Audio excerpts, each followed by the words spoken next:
В результате проведенных профмероприятий сотрудниками ГАИ выявлено 17 нетрезвых водителей. В алкогольном опьянении управляли транспортом и лишены водительских удостоверений. Агая Бесик Важикоевич, 1990 года рождения, житель Галского района. Башаров Рафис Рамилович, 1979 года рождения, житель Республики Башкортостан. Канхва Эмзар Вячеславович, 1983 года рождения, проживающий в городе Учимчира.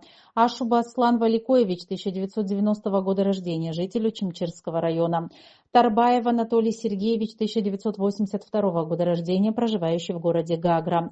Зантария Дмитрий Георгиевич, 1967 года рождения, житель Учимчирского района. Гопия Даур Валерьевич, 1989 года рождения, проживающий в городе Гагра. Андреев Андрей Александрович, 1990 года рождения, проживающий в городе Пицунда. Скуя Гудиса Чичикович, 1990 года рождения, проживающий в городе Сухум.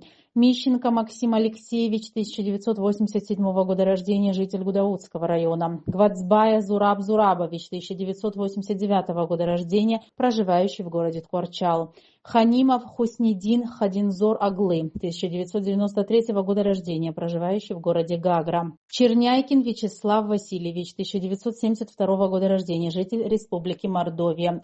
Могилян Денис Феликсович, 1993 года рождения, житель Сухумского района.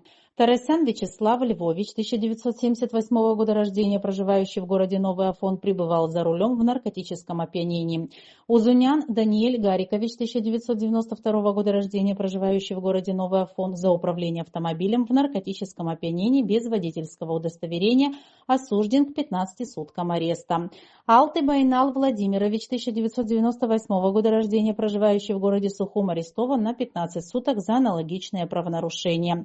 Гублия Дмитрий Владимирович, 1977 года рождения, житель Гудаутского района, подвергнут штрафу за отказ от медосвидетельствования и лишен прав.